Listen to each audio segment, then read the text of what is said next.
Muy buenas tardes con todos. Un placer estar aquí con todos ustedes, agradeciendo, por supuesto, a la Universidad Mayor de San Andrés y a la Facultad de Posgrado en Informática esta oportunidad. Me voy a permitir compartir pantalla, por favor. Me avisan si es que estamos visualizando lo que yo quiero que se visualice. ¿Está compartida ya? Exactamente. Ok, comencemos. Como digo, vamos a sumergirnos en una jornada muy interesante. Mi ponencia tiene por tema estrategias de e-learning regionales, locales y locales post-emergencia. Y principalmente quisiera hacer hincapié en el justamente post-emergencia. ¿Estamos ya fuera de la emergencia? Todavía el mundo está inmerso en una serie de procesos que ha hecho que el tablero completo de casi todas las actividades profesionales, educativas, económicas, financieras, sean golpeadas en el mundo. Me permito comentarles que esta es una compilación de una serie de elementos que a lo largo de ya algunos años he tenido oportunidad de vivir, de vivenciar en carne propia. Y comenzamos. La agenda es muy simple. Tenemos un primer punto que voy a llamarle interrogantes, luego vamos a hablar de unos ciertos antecedentes y hechos, luego muy coloquialmente voy a pedirles a todos que aterricemos y finalmente, ¿y el ahora qué? Comencemos. La primera pregunta que quisiera mostrarles y quisiera exponer ante ustedes es justamente esto que se ha convertido en una cierta normalidad, ¿de acuerdo? Tenemos ante nosotros un conjunto de pantallas en las cuales tenemos a varias personas, muchas personas alrededor de una pantalla, y la pregunta que se me viene a la cabeza ¿es esto e-learning? Y la respuesta directa y frontal es definitivamente no. Esto que nosotros hemos estado utilizando durante estos 2 últimos y pico de años es llevar la presencialidad a través de una herramienta digital. Y eso es todo. Seguimos siendo presenciales. Primera gran interrogante respondida, continuemos con la siguiente. Con COVID o con la viruela del mono o sin ninguno de estos elementos, tenemos que estar claros que el mundo, los gobiernos, la academia y los colectivos de docentes deben contar con una estrategia digital para enfrentar el reto de brindar procesos de enseñanza y aprendizaje acorde a esta nueva normalidad. Pero encuadrado dentro de ¿qué? Dentro de normas, estándares y tendencias mundiales. Este es uno de los pocos textos que voy a leer, pero creo que es interesante. Voy a hacer énfasis en esto. Toda aquella institución que brinde procesos de enseñanza y aprendizaje y que no haya desarrollado una estrategia digital hasta ahora, que permita enfrentar esta nueva normalidad nuevamente, está destinada a dejar de brindar sus servicios e irremediablemente no podrá cumplir su misión de formación a las generaciones de hombres y mujeres que pusieron su esperanza en ellas. ¿Es esta una afirmación demasiado arriesgada, demasiado atrevida? Pues creo que sí, porque nuevamente universidades y otras instituciones han comenzado los procesos de enseñanza y aprendizaje a través de los medios convencionales, es decir, la presencialidad, pero ya vista la visión que hemos tenido durante estos 2 años y medio, para mi modo de ver personal, es casi como retroceder 1000 años. La academia, con sus docentes, sus graduados y posgraduados, y aquella parte que llamamos, al menos en Ecuador, extensión universitaria, tiene un gran reto cuando ahora tenemos todos los medios productivos también alrededor. Tenemos la banca, tenemos la industria, tenemos el comercio, tenemos la empresa, que es un elemento no tan extraño a la capacitación y a la educación de sus customers, de sus clientes, de sus vendedores, etc. Entonces, lo que voy a comentarles ahora no es nada nuevo. Estoy hablando de las típicas y conocidas joint ventures entre la academia y el sector productivo, que normalmente y en un camino bidireccional siempre han tenido un gran éxito. ¿Por qué? Porque la necesidad de unos se ve reflejada en aquellas normas que ya han sido establecidas académicamente y al mixarse, al unirse, van a poder ofrecer ciertos elementos novedosos. Un segundo interrogante, el hecho de que se puede unir el sector productivo con el sector académico para poder generar mejores estrategias de enseñanza, yo creo que sí, y siempre se lo ha hecho, pero mucho más en los últimos tiempos. Vamos a algunos antecedentes y hechos. Organismos internacionales como la UNESCO, como las Naciones Unidas, como la UNICEF, como otros organismos a nivel internacional, han generado una serie de textos basados en todo lo que es la nueva modalidad, la nueva estrategia de educación en el mundo. Y ya tenemos un primer ente rector a través de estos organismos que nos han ido guiando de alguna manera, ¿ya?, para poder cumplir estos objetivos. Vamos hacia la siguiente. Miren, hay tantos trabajos académicos que es impresionante que el tema educación y el tema e-learning o educación a distancia a través de medios digitales que se ha producido, que existe cualquier cantidad de información para aquel que quiera leerlas, entenderlas, asimilarlas y ponerlas en práctica. E igualmente, dada la necesidad, miren, hay igualmente un sinnúmero de esfuerzos a nivel gubernamental en el mundo, no solamente voy a decir a nivel latinoamericano, sino en el mundo entero, para poder consolidar normas, legislación que permita, valga la redundancia, normar o regir la educación a distancia.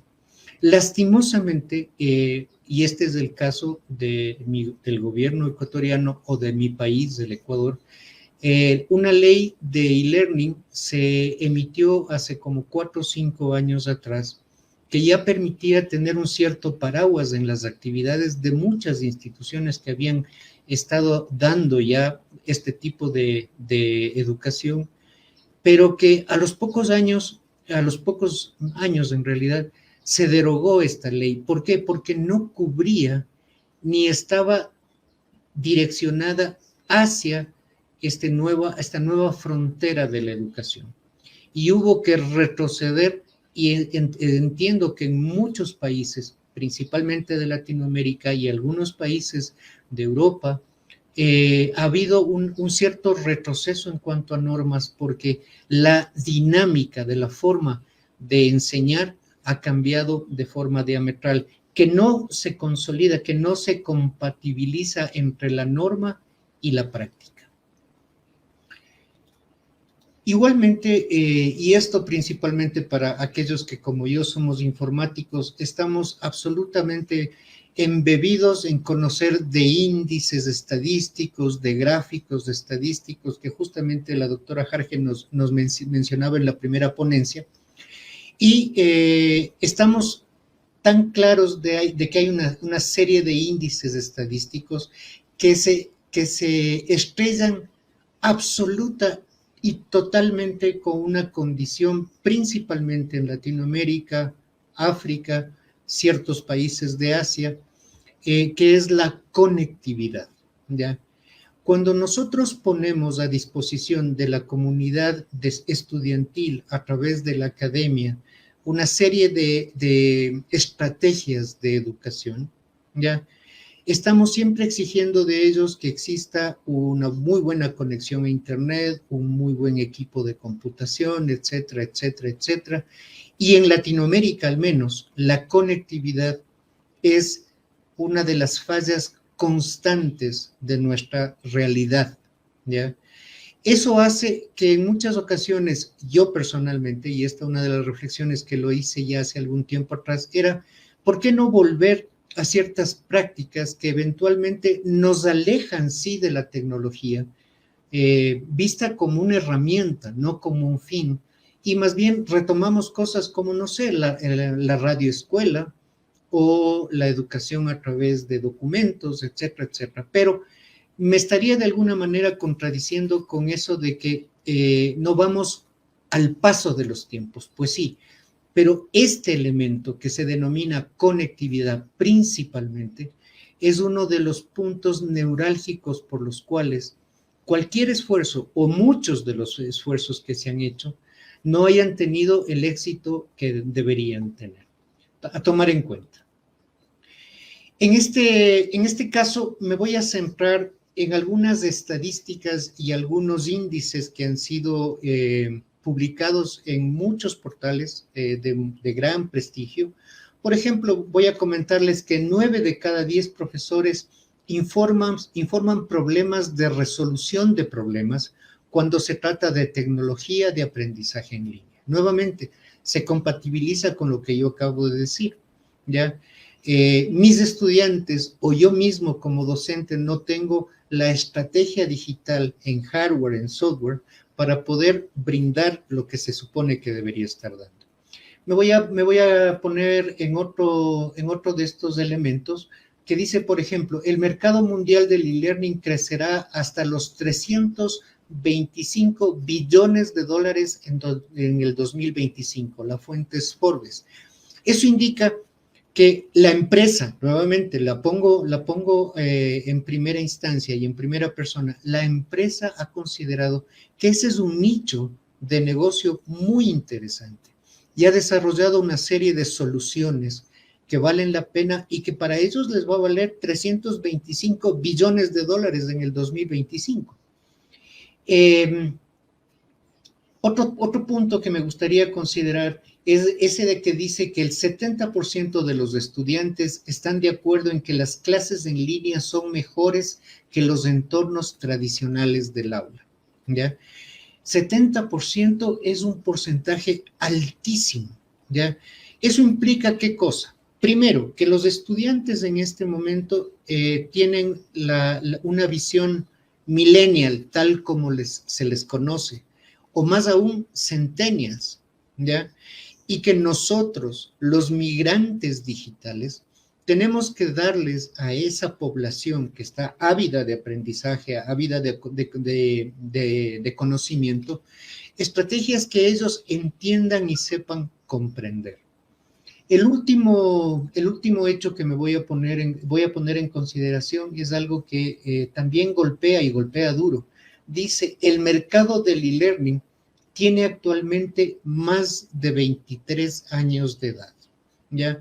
Es decir, no es de hace 2 años y medio que cuando surge la pandemia del COVID y el confinamiento, etcétera, que las estrategias de e-learning comenzaron a brindarse.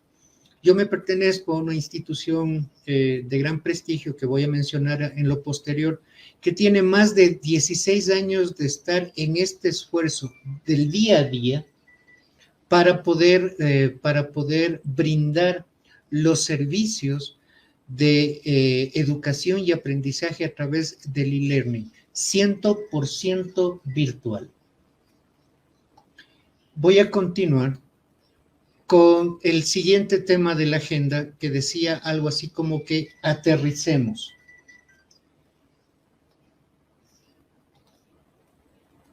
Para aterrizar, debo comenzarles diciendo que tenemos que estar absolutamente claros de las modalidades de formación que han habido a lo largo de la historia, ¿ya? Y no hay duda que la obvia, la que conocemos todos, es la presencial, no vale ni siquiera la pena mencionar sus características. Luego viene la distancia, que fue implementada, yo diría, una de mis primeras asesorías fue hace como 30 años atrás, a una de las universidades más grandes ahora del Ecuador, de la educación a distancia, en donde brindaban a través de una serie de materiales impresos, se le entregaba al estudiante, el estudiante iba a su casa o al lugar de residencia, ¿ya? En donde comenzaban a analizar esa información y rendían sus exámenes en un espacio físico, ¿de acuerdo? Esa era propiamente la educación a distancia. Pero ahora tenemos el e-learning. El e-learning que es una nueva modalidad de formación en donde el aula virtual, el aula presencial ha sido de una manera casi completa en su funcionalidad recreada a nivel digital, ¿ya? Y tenemos recursos, tenemos tareas, tenemos medios de comunicación, etcétera, etcétera, etcétera. Ahora, se vio también la necesidad de establecer un intermedio entre la presencialidad y el e-learning y surge el blended. El blended no es más que un periodo de tiempo en el cual cierta parte de ese tiempo los estudiantes hacen uso de una plataforma digital de e-learning, hacen la aproximación hacia los conocimientos, sus tareas, las asignaciones, etcétera, y finalmente terminan en un encuentro presencial en donde hay la necesidad o hay la posibilidad de esa interacción humana que siempre es importante para incluso el formador y por supuesto para el estudiante. Y ahora en los últimos tiempos estamos hablando del M-Learning o el Mobile Learning. El Mobile Learning es aquella tecnología que nuestros estudiantes, centennials, millennials, son más que expertos. Tienen un celular y a través de ese celular reciben información, envían información, comparten información, aprenden en comunidad, etcétera, etcétera. Vista estas modalidades de formación, voy a intentar arriesgar un concepto. Yo digo que el e-learning es un método educativo que permite que el proceso de aprendizaje se lleve a cabo a través de cualquier dispositivo electrónico. Y hablo de cualquier dispositivo electrónico. Estamos hablando de un PC, de una tablet, de un móvil, etc. Este tipo de formación sucede en la virtualidad, lo que hace que el estudiante involucrado autogestione su conocimiento, ¿ya? Es decir, la virtualidad es el catalizador que en este momento está haciendo que todo el mundo comience a considerar formarse a su propio paso, autogestionando su conocimiento, generando su propio conocimiento, como decíamos a mis estudiantes en la universidad hace ya algunos años. Me voy a centrar en estos tres elementos que habíamos hablado, el e-learning, el blended y el M-learning. ¿Qué tenemos como primer elemento? La academia o la institución que brinda la formación o los contenidos académicos. ¿A quién lo brinda? A esta muchacho, que tiene un celular en sus manos y que tiene absolutamente todo en la palma de sus manos, pero que definitivamente necesita de la interacción humana para los encuentros presenciales y haciendo una acumulación, una condensación, por así decirlo, ya estos tres elementos nos lo brinda el software que estamos utilizando, que ya se usa hace mucho tiempo atrás, que se denomina Learning Management System o un sistema de gestión de aprendizaje, que no es más que un programa, una aplicación de software que nos permite recrear las aulas virtuales y recibir lo que hemos estado hablando hasta el momento.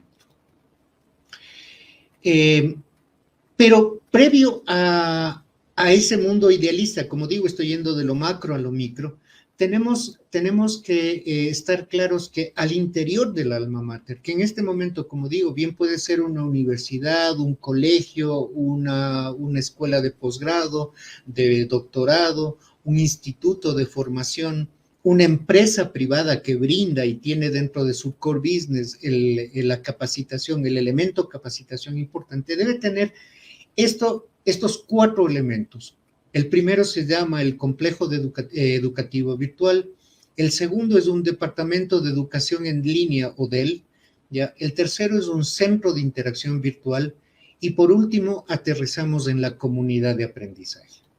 Desglosemos un poquito.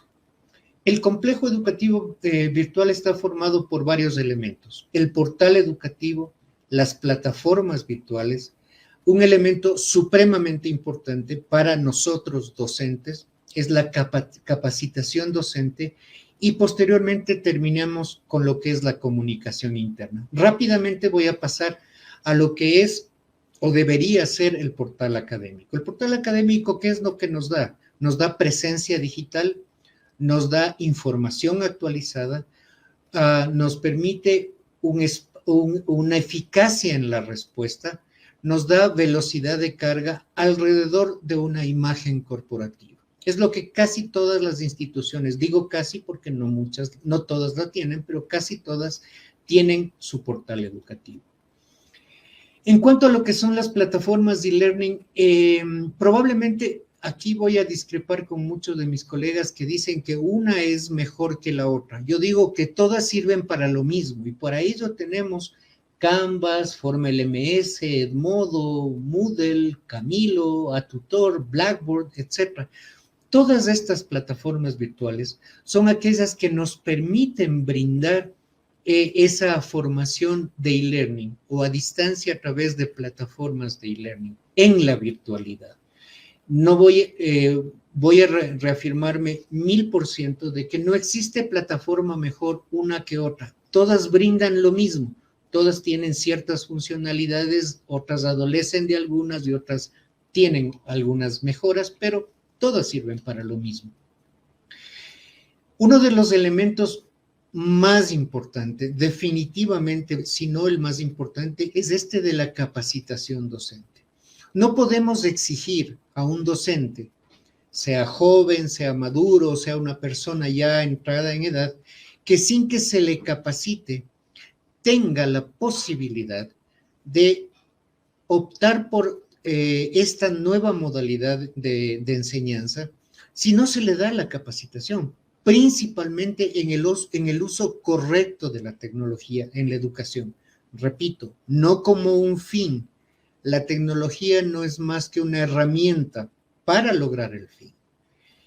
Y finalmente me gustaría, antes de eso, es obvio que dentro de todos estos elementos que nosotros estamos esbozando alrededor de esta filosofía, debe haber mecanismos de comunicación interna a estas alturas del partido muchísimo más sofisticados de hace 20 o 30 años atrás, pero que permiten principalmente lograr el objetivo de informar y comunicar.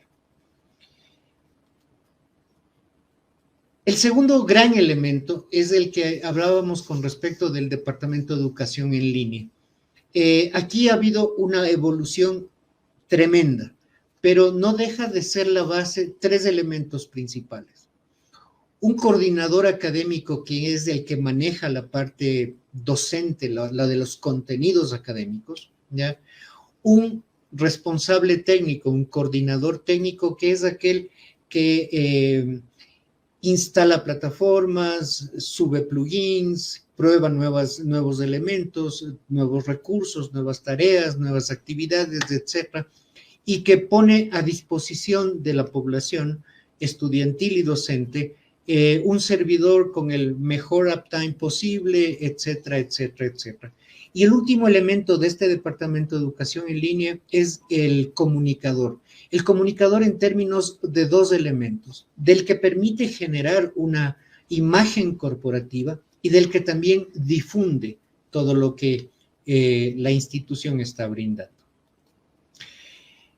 El Centro de Interacción Virtual no es más que la secretaría académica a la que muchos de nosotros, pre-pandemia y mucho antes de la pandemia, estamos acostumbrados. Es aquella que nos permite admitir y matricular estudiantes, asignación de docentes, activación de módulos, de aulas, bloques, administración de las plataformas técnico-educativas, soporte técnico sincrónico y asincrónico, tanto a estudiantes como a tutores, la publicación de cronogramas académicos, generación de guías, registro de calificaciones y récord académicos y obviamente la elaboración de certificados académicos. Esto también recreado digitalmente a nivel virtual. Y por último, voy a mencionar, de estos elementos, voy a mencionar algo que creo que es importante, lo que yo denomino el círculo virtuoso del e-learning, ¿ya? Tenemos a la academia, tenemos a los colectivos de docentes, tenemos ahora la tecnología como una herramienta más, y entre esta triada tenemos a una población a la cual llegamos. ¿Con qué fin?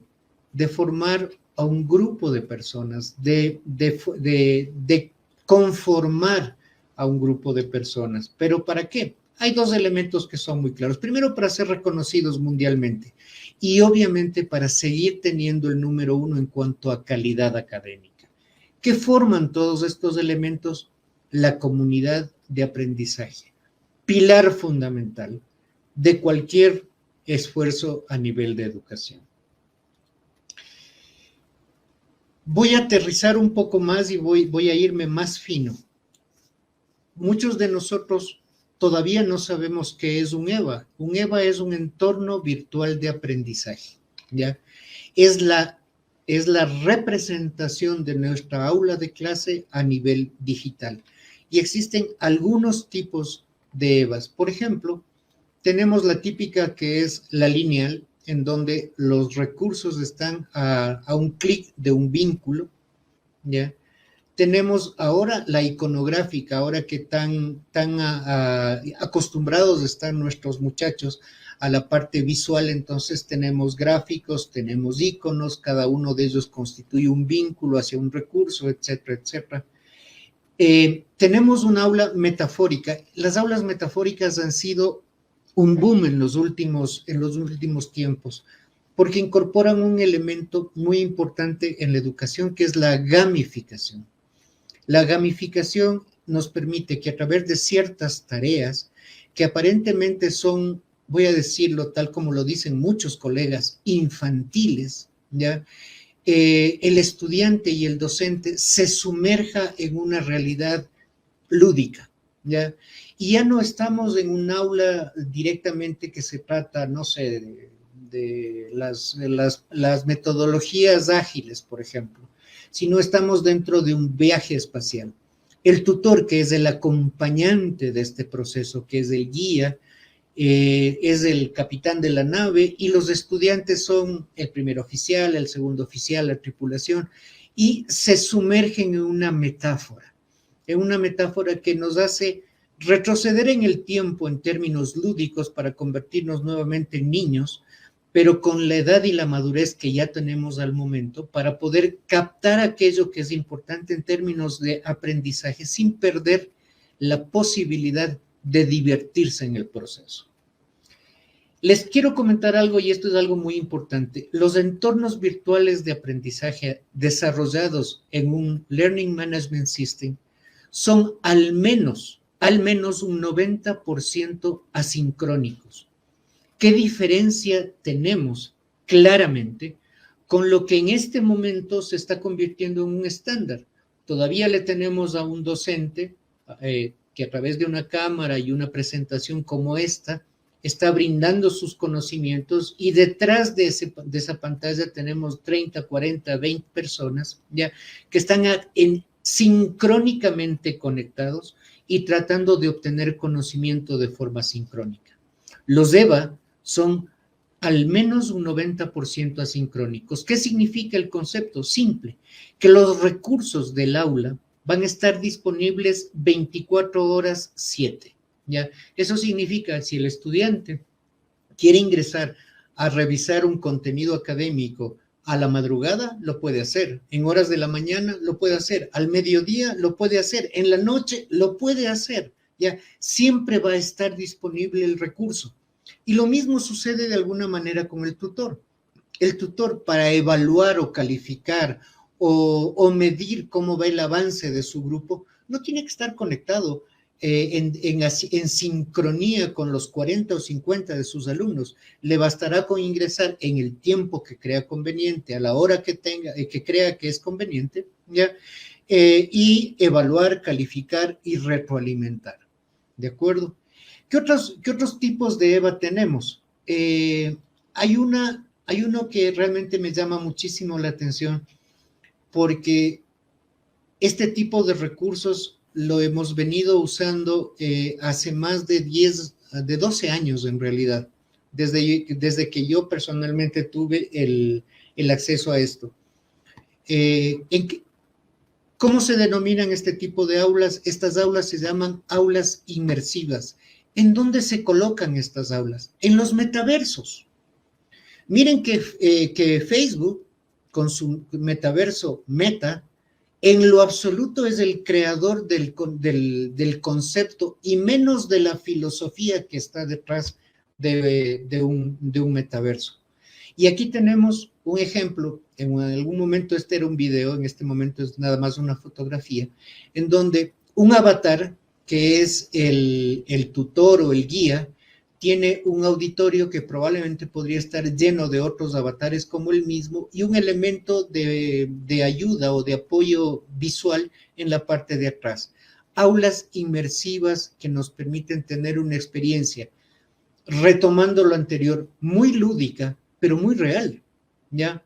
No sería de menospreciar el hecho de que en un momento dado en donde esta sí es un aula sincrónica, pero en un entorno 3D muy particular, tengamos estudiantes de África, de Europa, de Sudamérica, de Norteamérica, de Australia, de cualquier parte del mundo, personificados en sus avatares, haciendo el mismo proceso de aprendizaje. Otra de las formas de utilizar los EVA es generar algún tipo de repositorio de información, ¿ya?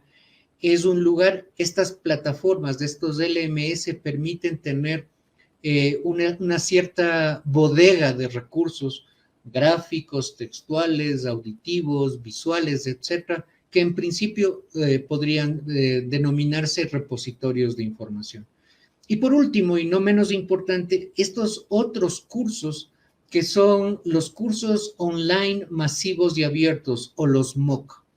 Estas aulas virtuales tienen una particularidad muy interesante. Usted inicia en una fecha y tiene cierto periodo de tiempo para completar todos los procesos y tiene un conjunto de tareas y lecturas y rebotes, etcétera, etcétera, que le van a permitir ir incrementando su habilidad en aquello que usted está buscando obtener, ¿ya? Pero son absolutamente self-paced o al paso de uno. Uno mismo gestiona el tiempo, cuando los lee, cuando los hace, cuando termina, cuando comienza. Esto que voy a comentar puede ser muy contraproducente, pero en un MOOC normalmente, si usted comienza a primero de mes y termina el MOOC a finales de mes, bien podría hacer todo el MOOC en el último día o en el primero solamente, o de una manera un poco más racional, por así decirlo, ir dosificando el tiempo, pero ir avanzando de a poco para cumplir con la fecha de inicio, cumplir con la fecha de fin.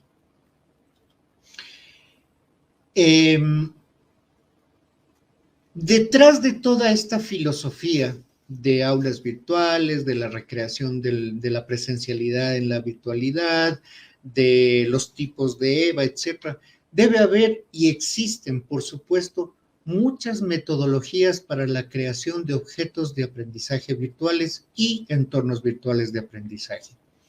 Por ejemplo, tenemos la Midoa, una de ellas, otra que se llama ADI, otra que se llama SAM, y por último, no la más importante, pero sí probablemente una de las más efectivas que yo he tenido oportunidad de gozar y no solamente de aprender y aplicar, es algo que se denomina la metodología Passé de Fadla.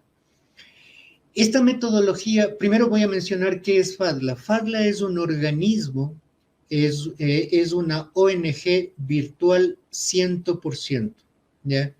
Que brinda procesos de enseñanza y aprendizaje en el buen uso de la tecnología, internet, etcétera, ya para mejorar las condiciones de principalmente Latinoamérica. Y ya tenemos más de 15 años haciéndolo y yo tengo la suerte de haber acompañado a esta institución ya más de 12 años en realidad. Fue creada por el ingeniero Pedro Camacho en el año 2003, que si bien es cierto, esta metodología ya fue, entre comillas, vamos a decir, patentada o registrada, FADLA la regaló al mundo y principalmente, ¿qué busca? Busca establecer criterios y esquemas tecnoeducativos. Contribuye a consolidar el abordaje de la modalidad de educación virtual en las instituciones educativas. Constituye el cómo debe realizarse el proceso de transición desde los procesos áulicos tradicionales hasta el proceso de enseñar en el aula y a guiar por internet. Y finalmente, dentro de los elementos más importantes, es un soporte adicional a los recursos didácticos usados en los procesos de enseñanza y aprendizaje. Esta metodología está formada por 5 elementos muy claros: la presencia, el alcance, la capacitación, la interacción y propiamente el e-learning. No es el momento ni el lugar para poder explicar elemento por elemento, pero la práctica nos dice que al aplicar estos 5 pasos, que son claros y muy definidos, ya vamos a poder generar todo aquello que queremos lograr en cuanto a los procesos de enseñanza y aprendizaje direccionados hacia nuestros estudiantes. En este caso, me gustaría agradecer mucho a la profesora Fanny Rodríguez, que fue la persona que me hizo llegar cierta parte de mi presentación y que tanto ella como otros colegas son expertos en el uso de esto. Vamos a afinar muchísimo más, seguimos deshaciendo la bola de papel, si ustedes quieren.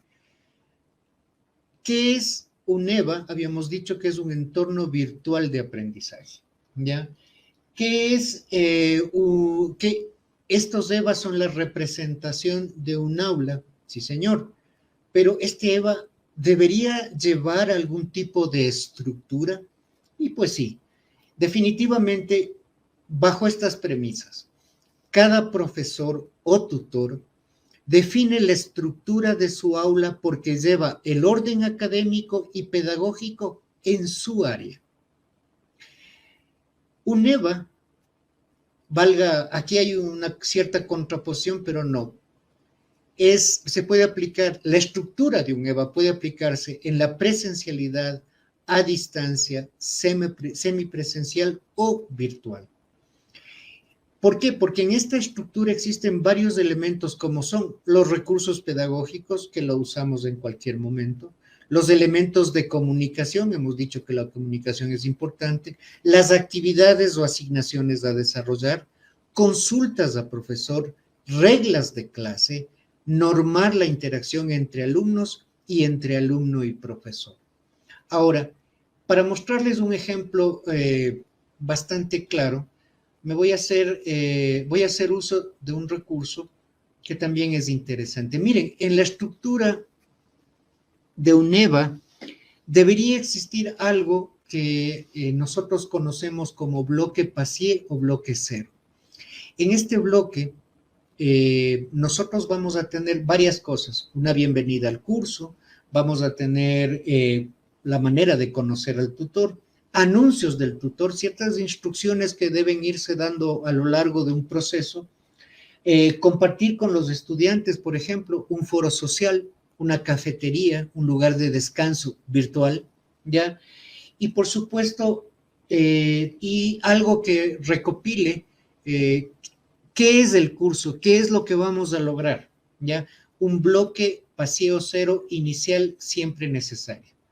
Luego vamos a tener tantos bloques académicos como unidades de aprendizaje tenga nuestro curso, ¿ya? Y aquí es fácil, muy claro, y creo que todos ustedes que ya tienen cierta experiencia en el uso de recursos virtuales me van a dar la razón.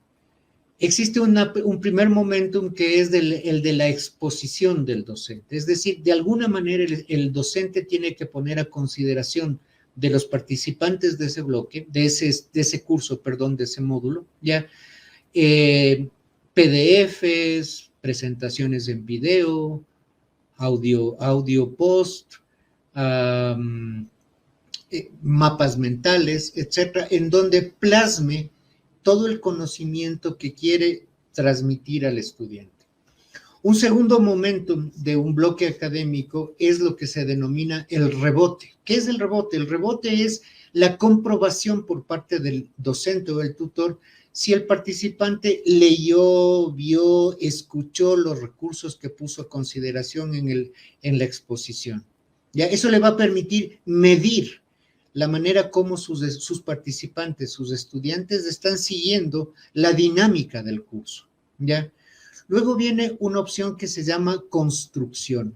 La construcción es netamente perteneciente al estudiante. Ahí al estudiante se le enfrenta con un reto.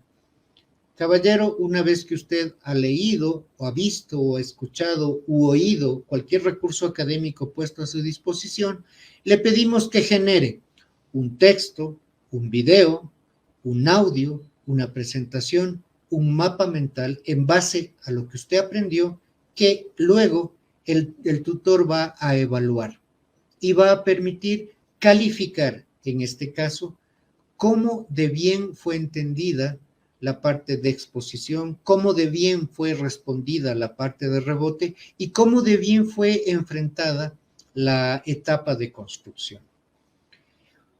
Como digo, existen tantos bloques académicos, o deberían existir tantos bloques académicos como N unidades de aprendizaje tiene el ciclo o el curso o el semestre o el trimestre o el tiempo que se haya estipulado. Y finalmente, cuando ya llegamos al proceso último, existe algo que se llama el bloque de cierre. Un bloque de cierre en donde principalmente vamos a permitir al estudiante que exponga su criterio con respecto de qué fue lo que recibió en los N bloques académicos anteriores.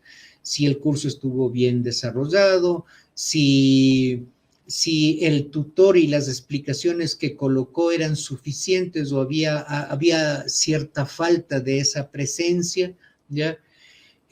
Por supuesto, aquí es donde vamos a darle el justo y premio y merecido premio a aquel que pasó el módulo. Entonces tendremos un pequeño listado de aquellos que, habiendo seguido los procesos anteriores, llegaron a culminar de forma satisfactoria el bloque.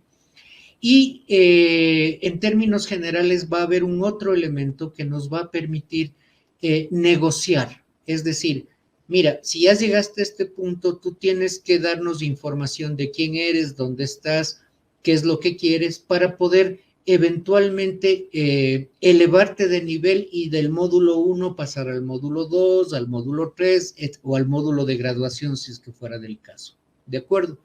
Entonces, este bloque de cierre es el de propiamente la negociación. Hemos determinado una jornada entre lo macro, que es la determinación de normas y trabajos académicos, y hemos visto que existen los LMS y las distintas modalidades de formación. Y ahora estamos cerrando con los EVA, con la metodología a utilizar, con la estructura de un EVA, etc. Estamos llegando definitivamente al último paso de nuestra exposición. ¿Y ahora qué? Con todo lo que he comentado, que bien podría ser novedoso para muchos o ya conocido por otros, o un intermedio entre esto sí sabía y aquello me acabo de enterar que es posible, ya, ¿qué seguimos de aquí? Les voy a comentar algo y voy a poner nuevamente a los protagonistas reales de todo proceso formativo. La academia brinda ciertos conocimientos, hay empresas que brindan capacitación también, pero en conglomerado, la academia va a nutrir al sector bancario, al sector fabril, al sector comercio, al sector empresa, ya con todo lo que les pudo dar. ¿A quién? A este elemento, al recurso humano, al ser humano en esencia, a aquella persona que ha tomado el reto para aprender de una manera novedosa, ¿ya? Y que sigue siendo el centro de todo proceso académico. Aquel que considere que el centro del proceso académico es una evaluación está equivocado. Aquel que considere que el centro del proceso de educación y aprendizaje está en los textos, a veces infumables de 40, 50, 100 páginas de un PDF, una presentación de 200 láminas, que eso es lo importante. No, señor.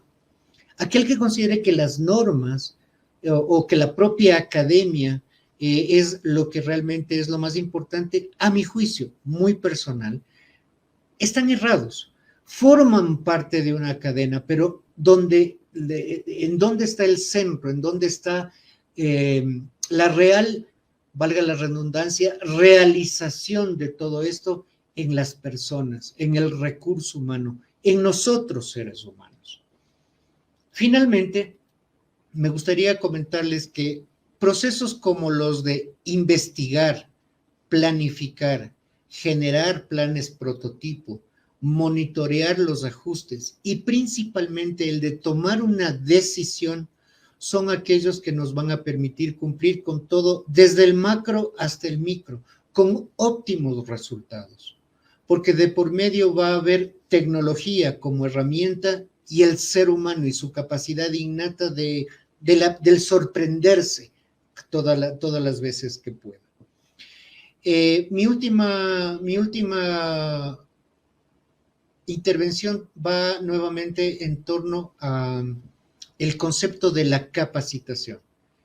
Docentes, autoridades, gobierno y obviamente los estudiantes tienen que entrar dentro de un proceso de capacitación tenaz, absolutamente riguroso, ¿ya? Para poder obtener lo que nosotros queremos obtener, ¿ya? Pero aquí me viene un último interrogante. ¿Quién nos dice que estamos haciéndolo bien? ¿Quién nos audita aquello que nosotros estamos poniendo a consideración de la comunidad estudiantil?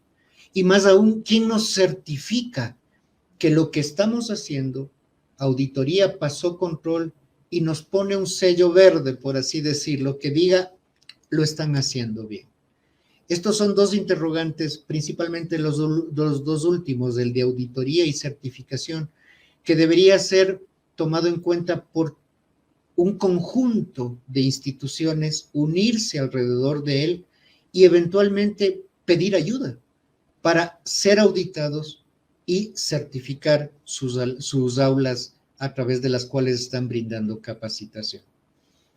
Les quedo muy agradecido. Este ha sido nuevamente una oportunidad supremamente valiosa para alguien que ya tiene sus años, pero también sus buenos años de experiencia en todo esto, el poder generar, espero, foro, discusión e incluso cierto enfrentamiento, porque el enfrentamiento, cuando es bien llevado a un nivel que corresponde, nos va siempre a llevar a un elemento posterior. Quedo agradecido profundamente con la UNSA, profundamente con el PGI, obviamente con FADLA y con el grupo de colegas que al momento estamos formando un pequeño ente regional de asesoría y tecnología que se denomina SmartLab. Somos colombianos, venezolanos y ecuatorianos al servicio de todos ustedes. Buenas tardes y muchas gracias.